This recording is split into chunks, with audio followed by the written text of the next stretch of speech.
बिस्मिल्लाहिर्रहमानिर्रहीम। हम कंटिन्यू कर रहे हैं अपनी lecture series on the subject of entrepreneurship. Last lecture जो था उसमें हमने चैप्टर नंबर 2 कॉर्पोरेट एंटरप्रेन्योरशिप के ऊपर बात स्टार्ट की थी और हमने उन रीजंस को देखा था जिसकी वजह से कॉर्पोरेट एंटरप्रेन्योरशिप या एंटरप्रेन्योरशिप में लोगों का इंटरेस्ट आपको ज़्यादा नज़र आता है। अभी के लेक्चर में हम बात करेंगे कि जो डिसीजन मेकिंग प्रोसेसेस हैं उसमें हम एंटरप्रेन्योरियल डिसीजन मेकिंग को और मैनेजरियल डिसीजन मेकिंग को किस तरह से डिफरेंशिएट कर सकते हैं। So let's start this lecture. Harvard Stevenson Harvard University के एक प्रोफेसर हैं, उनका एक कॉन्सेप्ट जो रिलेट करता है कि एंटरप्रेन्योरशिप रिप्रेजेंट करती है एक ऐसा मोड ऑफ मैनेजमेंट जहाँ पे एग्जिस्टिंग फर्म्स अपने आप को डिफ्रेंशिएट करती हैं, डिस्टिंक्ट करती हैं from existing traditional managed firms. यानी अगर हम ये बात करें तो ये मैनेजरियल मीन्स क्या करेंगे, ये डिफर करते हैं और entrepreneurial means of deciding things और taking the organisational decisions tends to differ from each other.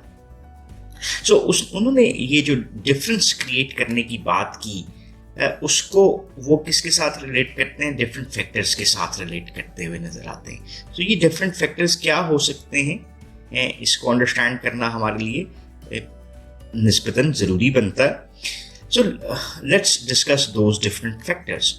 वो जो हमारे पास एंटरप्रेन्योरियल मैनेजमेंट फर्म्स आती हैं, उनके डिफरेंसेस 8 बुनियादी चीज़ों के ऊपर आपको नजर आते हैं। पहला है स्ट्रेटेजिक ओरिएंटेशन, दूसरा commitment to opportunity, commitment of resources, control of resources, management structure, reward philosophy, growth orientation and entrepreneurial culture.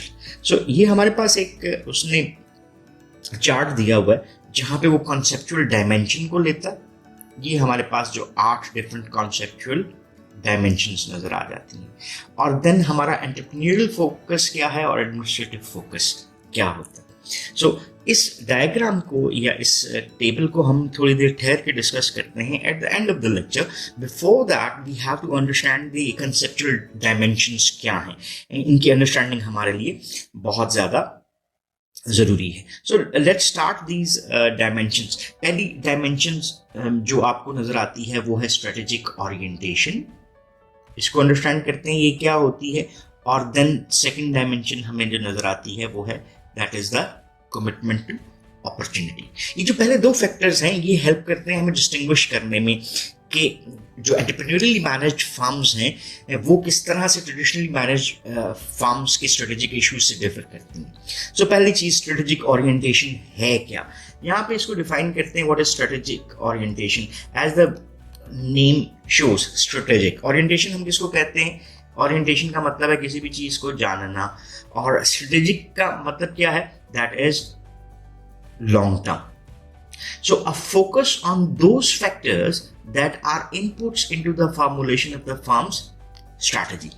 सो हम अपने जो बेसिक स्ट्रेटेजिक ऑप्शंस हैं उसको जब हम अंडरस्टैंड करने की कोशिश करते हैं कि फॉर इंस्टेंस अगर हम कोई ए स्ट्रैटेजी कर रहे हैं तो उस ये चले मैंने जो एरो ए स्ट्रैटेजी की तरफ लगाए, ये क्या है, these are the inputs to a strategy. ये इनपुट्स हमारे लिए नेसेसरी हैं, इसके बगैर हम अपनी जो स्ट्रैटेजी है उसको डिवाइस नहीं कर पाएंगे। सो स्ट्रेटेजिक ओरिएंटेशन क्या हुई, एक फोकस हुआ उन तमाम फैक्टर्स की तरफ जो कि इनपुट्स के तौर पे यूटिलाइज होते हैं into the formulation of organisational strategy. So पहली चीज तो क्या नजर आती है कि जब हम ये सोच रहे होते हैं कि ये जो स्ट्रेटेजिक ओरिएंटेशन के डिफरेंट एस्पेक्ट्स आपको नजर आते हैं, it as the philosophy of the firms that drives its decisions about strategy. इसमें फर्दर क्या चीज आ जाती है, the way that it looks at the world and the way it looks at itself, and these perceptions are the driving factors behind the firm's strategy. Or strategy of the entrepreneurial management is driven by the presence of generation of opportunity for new entry and is less concerned about the resources that may be required to pursue such opportunities. So क्या difference आपको नजर आया कि जो आपको entrepreneurial management नजर आती है वो drive हो रही होती है कि वो opportunities को खुद generate करे ताकि वो अपनी नई एंट्रीज को मैनेज कर सकता है और कम कंसंट्रेशन आपको नज़र आती है उन चीज़ों की तरफ जो कि रिसोर्सेज हो सकते हैं that may be required to pursue those opportunities. So अब जो रिसोर्सेज हैं उसको हमें एक्वायर भी करना पड़ सकता है और उनको मैनेज भी करना पड़ सकता है ऑर्गेनाइजेशनल कॉन्टेक्स्ट में। So, generally अगर देखें तो resources do not constrain the strategic thinking of an entrepreneurially managed firm. In contrasting view अगर हम देखते हैं तो the strategy of traditional management is to use the resources of the firm efficiently. Therefore, the type and the amount of resources that the firm has represents a key starting point for thinking strategically about the future of the firm. हम यहाँ पर चीज़ों को अगर मैं summarise form में कहूँ तो यहाँ पे डेवलप करते हैं और हम एग्जिस्टिंग के ऊपर उतनी तवज्जो नहीं देते बल्कि हम नई अपॉर्चुनिटी के लिए नई चीज़ों की तरफ कंसंट्रेट करते हैं। और यहाँ पर हमारा जो नॉर्मल है मैनेजरियल कॉन्टेक्स्ट में तो हम एग्जिस्टिंग रिसोर्सेज को इम्पोर्टेंस देते हैं और उसी के इर्द गिर्द अपनी स्ट्रेटेजी को डिवाइस करने की कोशिश करते हैं। देन दूसरा हमारा है एंटरप्रेन्योरियल ओरिएंटेशन टुवर्ड्स अपॉर्चुनिटी। ये है क्या, इसको थोड़ा सा डिफाइन कर लेते हैं। That is a commitment to taking actions on potential opportunities, कि किस हद तक एक फर्म कमिटेड नजर आती है कि वो जो भी अपॉर्चुनिटीज पोटेंशियल अपॉर्चुनिटीज उनको नजर आती हैं उसके ऊपर अपने एक्शंस लेने को तैयार हैं, यानी अपनी स्ट्रेटेजी को उन चीज़ों के ऊपर डिवाइस करने को तैयार हैं। सो इसी कॉन्टेक्स्ट में एंटरप्रेन्योरियली अगर हम देखें और ट्रेडिशनली मैनेज्ड फर्म्स उनको डिस्टिंग्विश किया जा सकता है in their basic commitment towards the opportunity. So जो मोर एंटरप्रेन्योरियली मैनेज्ड फर्म्स हैं उनकी एंटरप्रेन्योरियल ओरिएंटेशन टुवर्ड्स opportunity क्या है, that they are committed to taking actions on potential opportunities and therefore can pursue opportunities rapidly, making the most of the windows of opportunities. Because of this mindset, जो एंटरप्रेन्योरियली managed firms हैं वो इन opportunities को ज़्यादा बेहतर अंदाज में utilise कर सकती हैं for the organisational prosperity. So they also are able to withdraw their resources from particular opportunity and do so rapidly. इसका मतलब क्या हुआ कि अपॉर्चुनिटी को अवेल करना, अपॉर्चुनिटी एग्जिस्ट करती है, अगर हम उसको कैप्चर नहीं कर सकते उससे बैक ऑफ कर जाना मीन्स हमारी जो स्ट्रेटेजिक डिसीजन मेकिंग है वो ज़्यादा रैपिड होती है, फास्ट होती है। सच दैट जैसे एग्जाम्पल ले लेते हैं, if the initial Facebook from the pursuit of a potential opportunity provides information feedback, अगर हमें in pursuit of a potential opportunity provides information suggestions that it might not be the right opportunity for the firm, then management can pull the plug. Means हम उससे वापस अपने निकलने की कोशिश कर सकते हैं। If the traditionally managed firm की हम बात करें, choose to pursue the given opportunity, it would be with a much larger initial investment and the intentions to remaining in the line of business for a considerable time. So देखें ये दो points हमारे जो strategic orientation थी और हमारी entrepreneurial orientation towards opportunity differ की, कि हम अपॉर्चुनिटी को लेते हैं एंटरप्रेन्योरियली मैनेज फर्म में, उसको परसू करने की कोशिश करते हैं, उसके रिसोर्सेज को मैनेज कर लेते हैं और if we find it not a good potential तो हम उसे विड्रॉ भी ईजिली कर सकते हैं बिकॉज उनकी डिसीजन मेकिंग ज़्यादा फास्ट होती है। लेकिन ट्रेडिशनली मैनेज फर्म्स क्योंकि अपने स्ट्रेटेजिक ओरिएंटेशन में भी हमने देखा कि वो एग्जिस्टिंग रिसोर्सेज को ज़्यादा प्रेफर कर रहे होते हैं, तो वो अपॉर्चुनिटी को भी अपने एग्जिस्टिंग रिसोर्सेज के बीच में ही देते हैं और उनकी वजह से लार्जर इन्वेस्टमेंट्स भी रिक्वायर होती हैं उनको, और फिर जब उनकी कमिटमेंट भी जो बनती है उस बिजनेस के साथ, उस अपॉर्चुनिटी के साथ, वो निस्बतन लॉन्ग टर्म आपको नज़र आती है। सो नेक्स्ट जो हमारे पास पॉइंट आता है वो है third one, commitment of resources, और फोर्थ वन आता है हमारे पास कंट्रोल ऑफ रिसोर्सेज। सो ये थर्ड पॉइंट और फोर्थ पॉइंट को देख लेते हैं। सो इम्पॉर्टेंट क्यों है हमारे लिए कि entrepreneurs still care about the resources they must commit to the pursuit of an opportunity, because किसी भी अपॉर्चुनिटी की तरफ आप जाना चाहते हैं तो आपको रिसोर्सेज की रिक्वायरमेंट होती है। So entrepreneurial orientation towards the commitment of resources is that it is focused on the opportunity, कि हमें उस स्पेसिफिक अपॉर्चुनिटी के लिए रिसोर्सेज क्या चाहिए। Thoughts of resources turn more to how the firm can minimize the resources that would be required in the pursuit of a particular opportunity, or by minimizing the resources that the firm must invest to initially pursue an opportunity. The amount of resources at risk if the opportunity does not pan out is also minimized. So क्या पहली चीज तो हमें यहाँ पर ये नजर आई कि जब एंटरप्रेन्योरियल माइंड के साथ चल रहे हैं तो हम जो रिसोर्सेज हैं उसको इस अंदाज में देखेंगे कि हमें मिनिमम रिसोर्सेज कितने चाहिए इस अपॉर्चुनिटी को टेस्ट करने के लिए, और अगर हम अपने उन रिसोर्सेज को मिनिमाइज करते हैं तो छोटी सी एग्जांपल लेते हैं. अगर मैंने किसी चीज़ के ऊपर 10 रुपये इन्वेस्ट किए और किसी चीज़ पे 2 रुपये इन्वेस्ट किए, तो 2 रुपये की इन्वेस्टमेंट का रिस्क जो सा है वो हमारा कम है और 10 रुपये की इन्वेस्टमेंट का रिस्क हमारा निस्बतन ज़्यादा है. सो एंटरप्रेन्योरल में आप मिनिमाइज करना चाह रहे हो.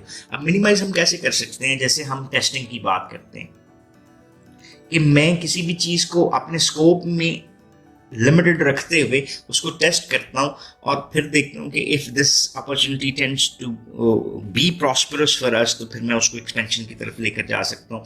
इस तरह से क्या हुआ कि हमारा रिस्क क्या हो गया? मिनिमाइज हो गया. सो अगर ट्रेडिशनली मैनेज फर्म की तरफ जाएं तो वो यूज करती है in depth analysis of available information to go for it और not, and if they do go for it then the investment of resources is not easily reverse. तो उसमें क्या है, रिस्क आपका ज़्यादा होता है, आपकी इन्वेस्टमेंट्स भी ज़्यादा होती हैं और आपके लिए डिसीजन से रिवर्ट करना, वापस होना भी ज़्यादा डिफिकल्ट हो जाता है. नेक्स्ट जो हमारा इसका पॉइंट बनता है वो है control of resources. Over and above the commitment of resources, entrepreneurially and traditionally managed firms differ in their control of resources. Entrepreneurially managed firms क्या करती हैं? Are less concerned about the ownership of resources. जैसे for instance, मैं कहता हूँ raw material, know-how हम किसको कहते हैं कि काम कैसे करना है, इसको टेक्निकल know-how के नाम से भी बुलाया जा सकता है. और there are many different types of resources. So entrepreneurially managed firms की कंसर्न कि वो ओनरशिप में इन्वॉल्व है रिसोर्सेज की या नहीं, वो डिस्प्लिन कम होती है, and they are more concerned about having access to other resources including financial capital, intellectual capital, skills and competencies. और entrepreneurial manage firms operate from the standpoint, why do I need to control resources if I can access them from others? मुझे उसकी क्या ज़रूरत है? अगर मुझे easily वो resources available हो सकते हैं दूसरों से, तो मुझे उसकी ओनरशिप पे उस तरह से जाने की क्या ज़रूरत है? Then access to resources is possible to the extent that the opportunity allows the firm to effectively deploy other resources for the benefit of the entrepreneurial firm and the owner of the invested resources. In contrast to that, traditionally managed firms focus on the ownership of resources and the accumulation of further resources. So ownership पे भी हमने concentrate किया और फिर उन resources को further accumulate करना अपने लिए कि वो जब at the time of the need हमारे पास available हों. इसके पीछे thought क्या है? They believe that if they control their own resources, then they are self-contained. For these firms, the control that comes with ownership means that resources can be deployed more effectively for the benefit of the firm. Then हम बात करते हैं जी management structure and reward philosophy. So fifth और sixth element जो हमारा नजर आता है कि entrepreneurial orientation towards the management structure क्या है, इसको हम मोर ऑर्गेनिक नेचर में लेते हैं. दैट इज इसके लिए थोड़ा सा अगर आप मैनेजमेंट के किसी टॉपिक को करना चाहें तो हमारे पास दो स्ट्रक्चर्स होते हैं, ऑर्गेनिक स्ट्रक्चर और एक स्ट्रक्चर है जिसको हम मैकेनिस्टिक स्ट्रक्चर कहते हैं. सो ऑर्गेनाइज अगर सादा सी बात करें तो ये वाला स्ट्रक्चर मोर फ्लेक्सिबल होता है, ठीक है, और ये ऑटोमेटेड होता है, मतलब हर चीज़ें एक सिस्टम प्रोसेस के तहत होती हैं, इसमें फ्लेक्सिबिलिटी नहीं होती.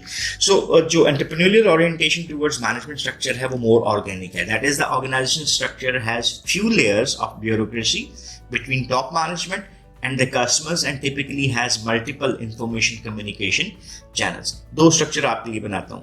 ये देखें, ये जो मैंने आपको लाइनें लगा दी ये उसके लेवल्स थे और ये एक और स्ट्रक्चर है. इसमें एक एक, दो, तीन, चार, 5 लेवल्स हैं, इसमें 1, 2, 3 लेवल हैं।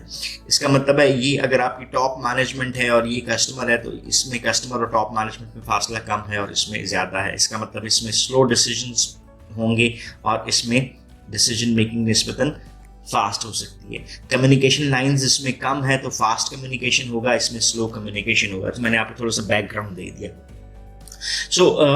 जो आपको entrepreneurial orientation towards the management structure नज़र आती है वो मोर ऑर्गेनिक नेचर की है, जहाँ पे आपके पास जो डिसीजन मेकर्स की लेयर्स हैं वो निस्बतन कम नज़र आती हैं और उसी की बेस के ऊपर कस्टमर्स तक डिसीजन मेकिंग जल्दी पहुँचती है और हम मोर कम्युनिकेशन नेटवर्क्स को यूज कर रहे होते हैं। इस तरह से क्या फायदा हो सकता है कि entrepreneurially managed firms are able to capture and communicate more information from the external environment and are sufficiently fluid to be able to take quick action based on the information.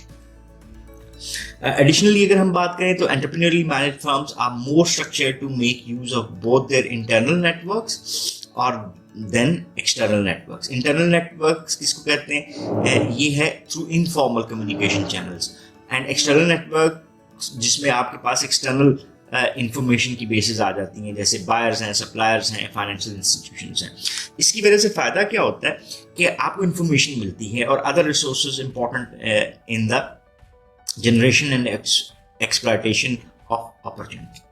अगर ट्रेडिशनली मैनेज्ड फर्म्स की बात करें तो it has a structure this is well suited for the internal efficiencies of allocating controlled resources. So there is a formalized hierarchy with clear roles and responsibilities, highly routinized work, and layers of middle management to manage employees and then use of the firm resources. So traditionally managed firms have structure that are typically inwardly focused on efficiency rather than on detecting and rapidly acting on change in the external environment.